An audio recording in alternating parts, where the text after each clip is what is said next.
is Damon DeVosi, and today I'll be giving a presentation on warfare in ancient Greece and comparing it with the use of Kenneth Burke's dramatistic pentad.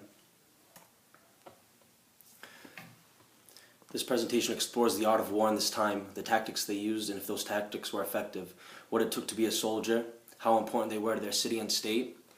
This presentation will also talk about the armor, weapons, and how important the weapons and armor were to the warriors, which were the most important weapons to the warriors. This essay will also talk about Kenneth Burke's dramatistic pentad, the act, the scene, the agent, agency, and purpose. The sources used in this essay consist of multitude of scholarly articles written on the subject of warfare, Philip II and Alexander the Great. Before Philip came to power in Macedonia, he was imprisoned in Thebes. There he listened to all the generals and kings there. He learned the art of war and applying that knowledge to his own army when he came to rule. He brought a multitude of new weapons, shields, and tactical war machinery with him.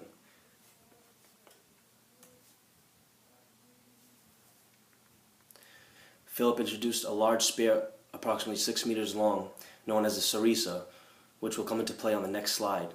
He also introduced machines like catapults and added soldiers with unique skills such as darters and slingers. He had a cavalry, light and heavy. Companions, whose equipment was essentially that of Greek heavy cavalry trooper and consisted of corselet, open-faced helmets, boots, and perhaps additional protection in the form of a leather apron for the thighs. There is some evidence for the use of a shield, but it is certainly the most questionable piece of equipment. The main offensive weapon was a strong and relatively long cornel wood spear.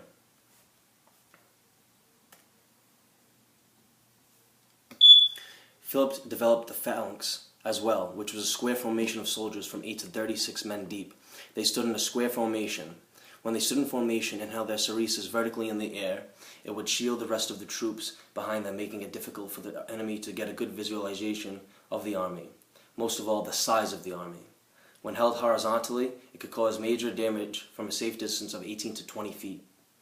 The use of the phalanx and the sarissa together was an especially extreme force during the time of Alexander's reign. Here's a short video to explain kind of what. Today, a vast sea of cotton fields. A defeat for Philip would mean the end of his conquests. A victory would motivate him to move his army toward Asia. In August 338 BC, the day arrives for the battle at Chaeronea to take place. Alexander is 18. Philip decides it is time for his son to become a Macedonian commander. He places him in charge of the companion cavalry, a force of 2,000 horsemen who always perform a key strategic role in Philip's battles, attacking the enemy from a flank position. It is with the battle at Chaeronea that the historian Diodorus begins his accounts of Alexander's life. The armies deployed at dawn, and the king stationed his son Alexander, young in age, but noted for his valor and swiftness of action, on one wing, placing beside him his most seasoned generals, while he himself, at the head of picked men, exercised the command over the other.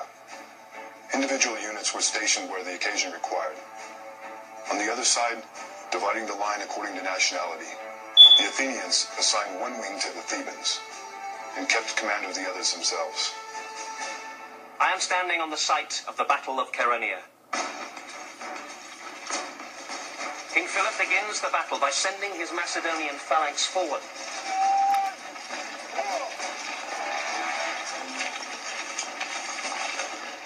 They smashed into the Athenian.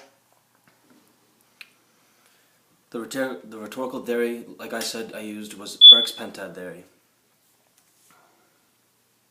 Again, consisting of the act, scene, agency, agent, and purpose.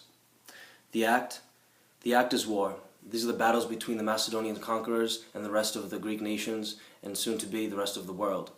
Though the scene may change, in this time period, the act is always war. The scene, depending on the battle, is the battlefield itself. This is the action taking place This is occurring due to Philip and Alexander wanting to expand their empire as far as they possibly could. The scene could be a Greek nation, it could be Egypt, and eventually Asia. The agents in this war, the soldiers, generals, and kings who are participating in these massive wars, they serve as the means to expand their land, power, and wealth. The agency. They are fully committed to their duty. It is their duty to go into battle and risk their lives to make a better kingdom for their king and for their family. It is an honorable duty, and to die in battle is the perfect death. The purpose. They act this way because they fight for their city, and they fight to expand their land, to control and conquer as much land as possible. They want the glory, to be able to say that they fought in battle and sacrificed their lives to the betterment of their land and their people.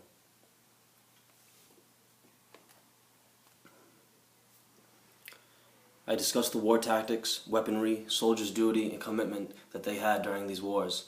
I also used the rhetorical theory of Kenneth Burke's pentad and explain how it directly applies to the war and warfare in ancient Greece.